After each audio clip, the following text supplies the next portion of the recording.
नमस्कार। आज हम कर्मांश का 8वां भाव पर चर्चा करेंगे। और जैसा कि हम सब जानते हैं, 8वां भाव ऑब्स्टेकल्स का, रुकावटों का और अचानक तत्व रखने वाला भाव है। तो इसको विश्लेषण करने के लिए बहुत गहन अध्ययन, बहुत ही ज्योतिष नियमों को मद्देनजर रखते हुए तब हम इसका विश्लेषण कर सकते हैं। ये कर्म से अष्टम भाव है, कर्म से त्रिषडाय भाव है।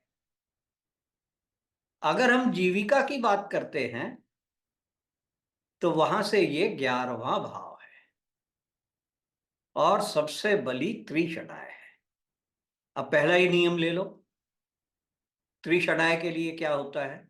मतलब आपकी जीविका के लिए ये बली त्रिषडाय भाव है। और इसका नियम क्या है कि त्रिषडाय भाव का स्वामी बहुत अशुभ होता है, खराब रिजल्ट दे सकता है। परंतु 11वें भाव में, सबसे बली त्रिषडाय भाव में बैठा हुआ ग्रह आपको लाभ दिला सकता है।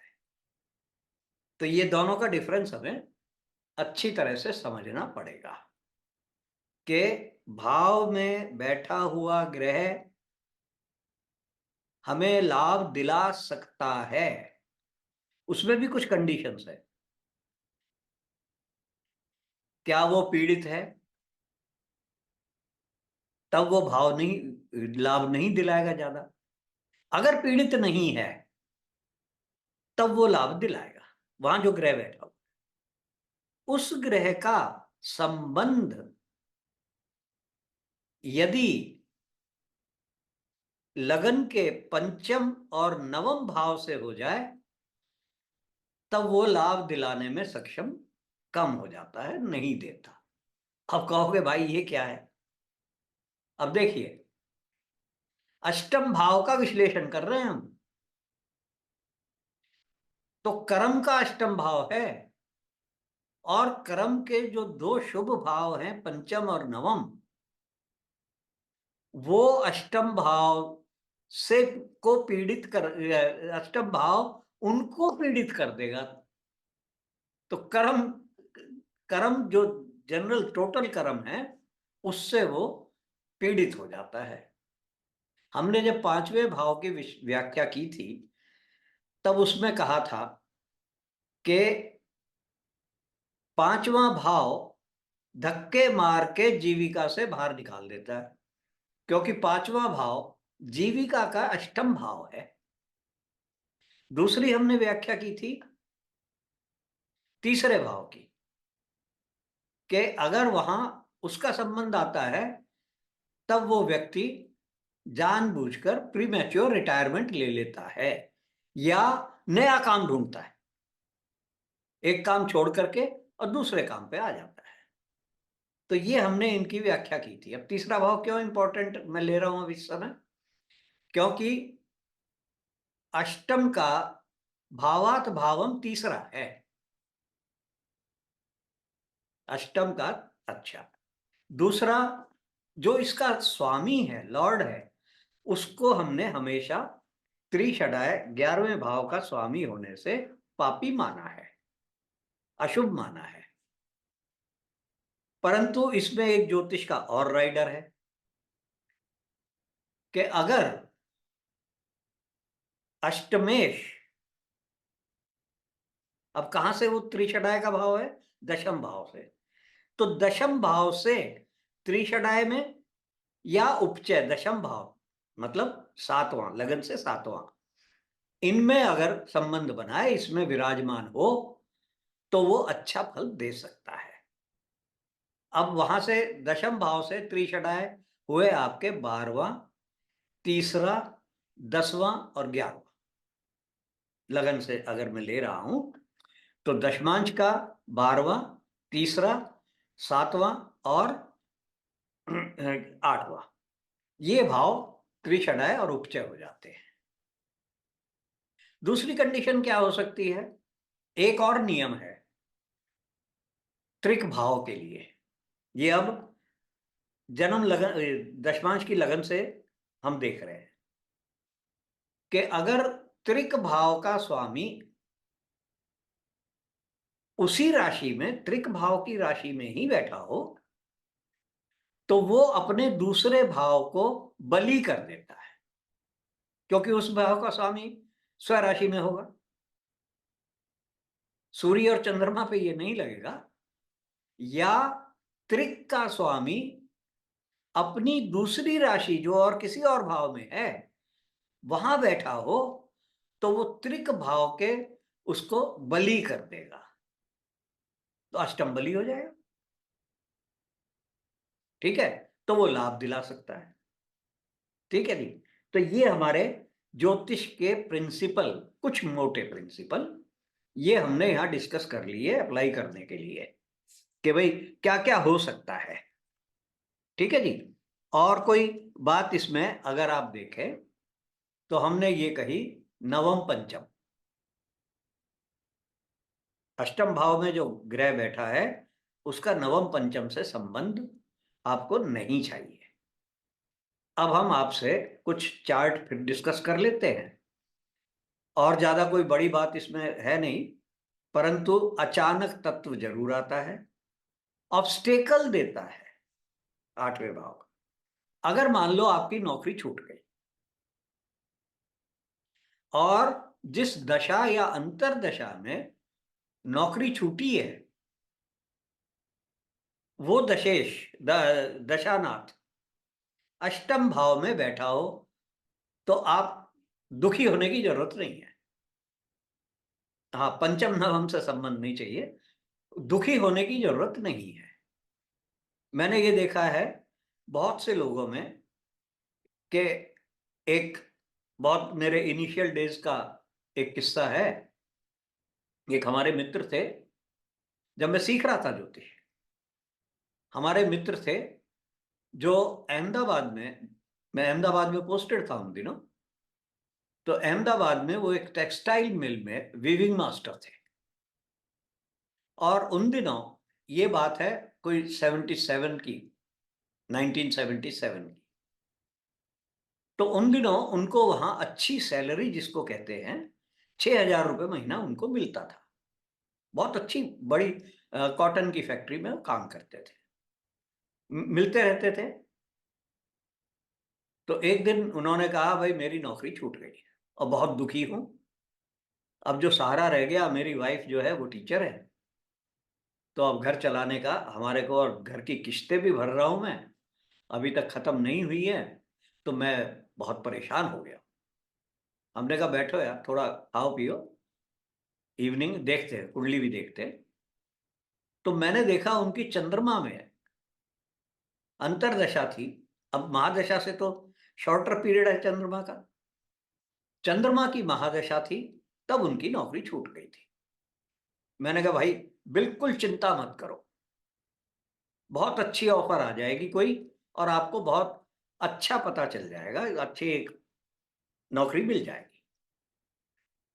विद इन ए मंथ, एक महीने के अंदर अंदर उनको टाटा की कपड़े फैक्ट्री की 25,000 रुपए पर मंथ की नौकरी आई। और उन्होंने कहा कि मेरे टाटा वालों ने इंटरव्यू में और उसमें बात करते हुए मुझे बताया है कि आपका 20 साल का इस फैक्ट्री में एक्सपीरियंस है, और ऐसे ऐसे डिजाइन्स और ऐसे ऐसी वीविंग आपने, आपको पता है, तो आपको तो अपनी टैलेंट का पता ही नहीं था। बहुत खुश हुए, मैं भी खुश हुआ, भाई ठीक है, बढ़िया है। अब उनकी कुंडली तो नहीं है मेरे पास, रिकॉर्ड में नहीं है, परंतु ये मेरे को केस बहुत अच्छी तरह से याद है। चलिए अब हम और चार्ट देखते हैं। ये चार्ट मैंने अलग अलग, ये जो पॉइंट्स अप्लाई होते हैं सोच करके उसी तरह से लिए हैं। अब ये हम शेयर करते हैं स्क्रीन। पहला चार्ट, ये पहला चार्ट है, ये नौकरी करती हैं एक बड़ी एयरलाइन में, और काफी परेशान, काफी परेशान,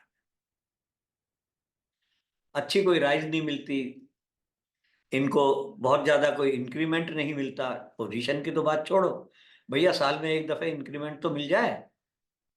तो अब यहां हम इनका 8वां भाव देखते हैं। 8वें भाव में कोई ग्रह नहीं है,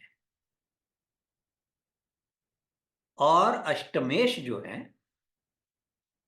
वो शुक्र हैं, और शुक्र पंचम भाव में बैठे हैं। ठीक है जी, पंचमेश से दृष्ट है, पंचमेश शनि से दृष्ट है। अब इस शुक्र ने किस किस को बिगाड़ दिया? चंद्रमा को बिगाड़ दिया, राहु केतु एक्सिस में आ गए, खुद भी बिगड़ गए, और 5वां भाव है। अब इनकी चंद्रमा की दशा, शुक्र की दशा तो बहुत पहले आ गई, चंद्रमा की दशा 2008 से और 2018 तक रही, उसमें ये बहुत परेशान रही। ठीक, बहुत परेशान रही, कोई इंक्रीमेंट नहीं मिला, उसी जॉब में ये लगी रही, और 2008 से 18 तक तो जॉब स्टेबल नहीं रहा, 2-3 जगह एक दो जगह चेंज भी किया, फिर वो अल्टीमेटली एयरलाइन कंपनी में एक में काम कर रही थी। अब मैंने इनको बताया है कि चंद्रमा के बाद मंगल, अब मंगल भी पंचमेश के साथ है, तीसरे भाव में बैठे हुए, ठीक है, सेकंड और इसके वो लॉर्ड है। इसके बाद मंगल के बाद 25 के बाद अब इनकी राहु की दशा आएगी। अब राहु भी ये शुक्र से पीड़ित है।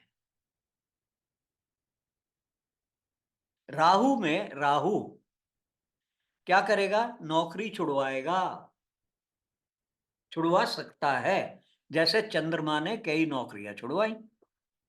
तो मैंने इनको कहा कि राहु में कि उसमें नौकरी छूटेगी, छूट सकती है, और आप जाकर के अब जो शनि दृष्ट कर रहा है बुध को और सूर्य को, स्ट्रॉन्ग बुध है, बृहस्पति उच्च का है, बुध उच्च का है, तो मैंने कहा राहु में आपको ये राहु से अष्टम में भी बैठे हैं दशमांश में, तो यहां आपको और कोई फॉरेन ऑफर, फॉरेन एयरलाइन की ही ऑफर या कुछ आ सकता है, और आपका स्थान परिवर्तन हो जाएगा। स्थान परिवर्तन मैंने D4 से देखा है, इससे नहीं देखा है। अब नेक्स्ट चार्ट लेते हैं। तो ये हमने 11वें भाव में जो बैठा होता है लॉर्ड की का हमने देखा। अब यहां दूसरी चीज देखते हैं, यहां पर भी अष्टम भाव में कोई ग्रह नहीं है। अब हम इसको अष्टम भाव, अष्टमेश को देखते हैं। अष्टमेश शनि है, और वो स्वय राशि में नवम भाव में बैठे, नवम से कनेक्शन आ गया इनका। पर अगर प्लेनेट का कनेक्शन आता नवम से, तब ज्यादा डेंजरस, वो खराब हो जाता। अब ये एक बहुत सीनियर आईएएस ऑफिसर थे, इनको शनि की दशा 94 में शुरू हुई, 2013 तक। अब इस शनि ने क्या करा? इनको जॉब से रिजाइन करा दिया। आगे चार्ट आएंगे जिसमें अष्टम भाव में ग्रह बैठा होगा, रिजाइन करा दिया। ज्वाइंट सेक्रेटरी लेवल से इन्होंने रिजाइन कर दिया, और इतनी अच्छी ऑफर इनको आई, ये यूनाइटेड नेशंस में डायरेक्टर की पोजीशन पे चले गए, बहुत बढ़िया पोजीशन रही। वहां पर वो उनको अपॉइंटमेंट 5 साल की मिली, 5 साल वहां पर काम करके, और फिर इन्होंने आगे काम नहीं किया, छोड़ दिया। तो ये जो हमने त्रिक का स्वामी दूसरे भाव में अपने बैठा हो तो वो अच्छे फल देता है। ये एक हमने नेगेशन से लिया था। अब यहां कहोगे भाई ये तो नाइन्थ लॉर्ड भी है, पर भाई खुद बैठा हुआ है ना वहां, और अष्टमेश है, अष्टम भाव में ग्रह नहीं है।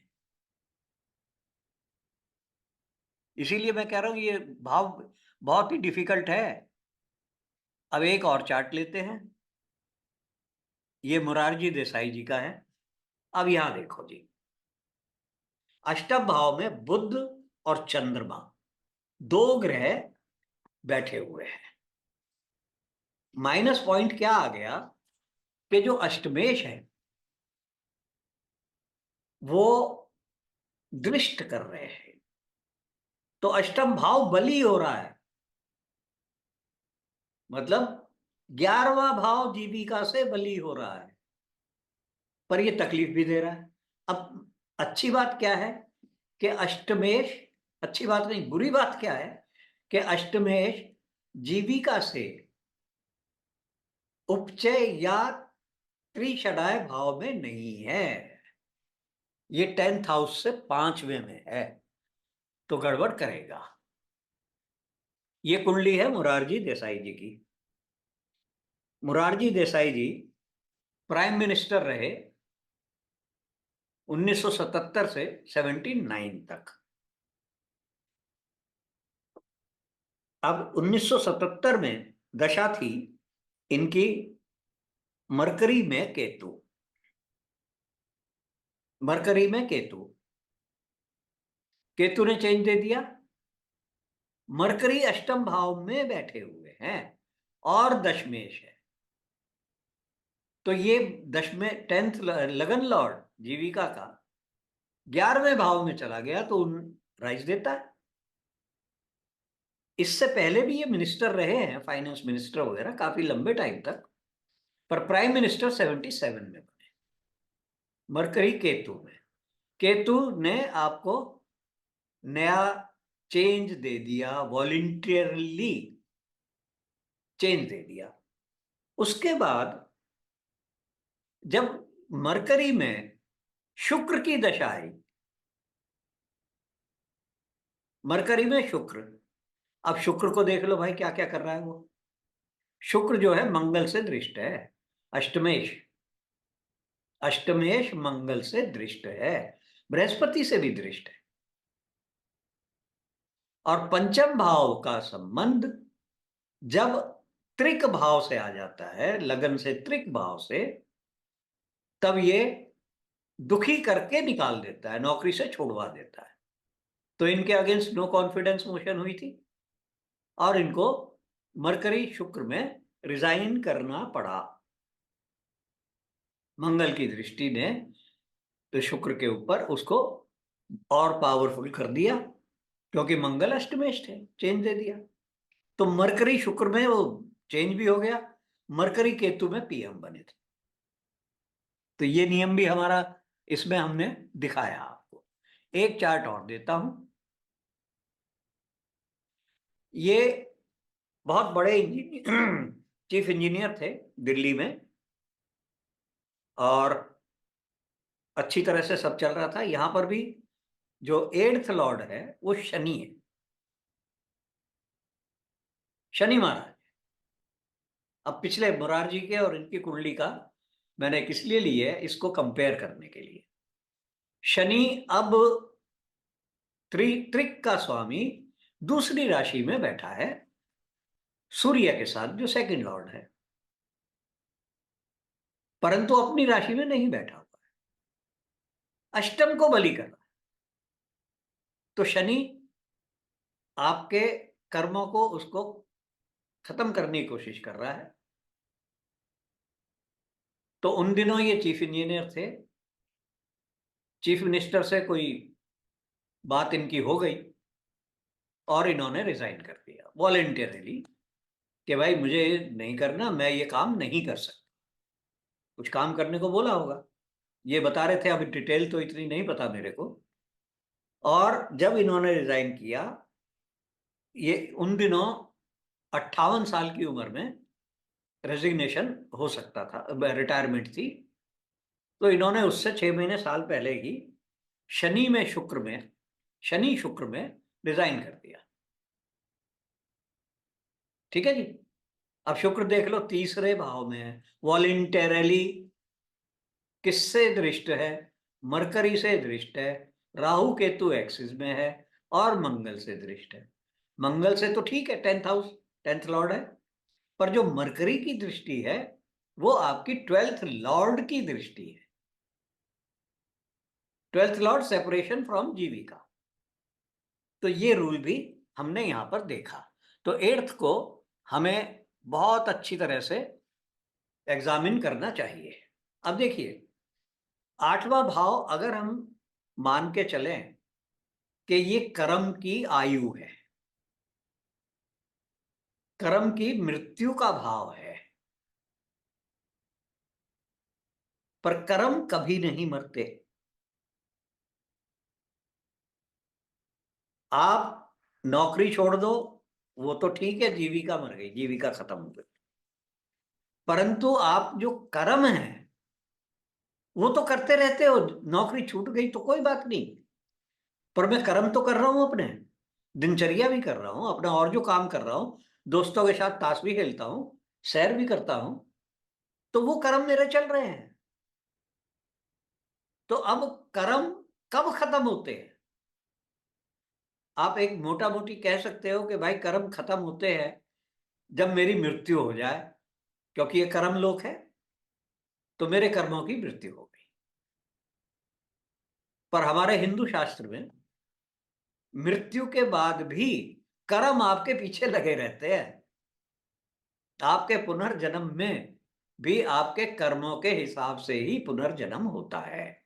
खैर, यहां से इसीलिए मैं कहता हूं, बहुत दफे मैं कहीं कहीं बता चुका हूं कि मृत्यु देखने के लिए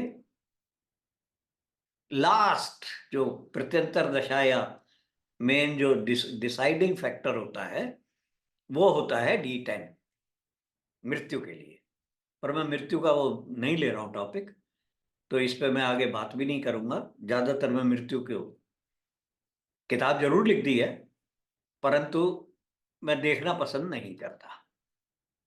तो इसके साथ में आपसे आज की विदा, और नवम भाव को लेके फिर जल्दी से आएंगे। ठीक है जी, नमस्कार।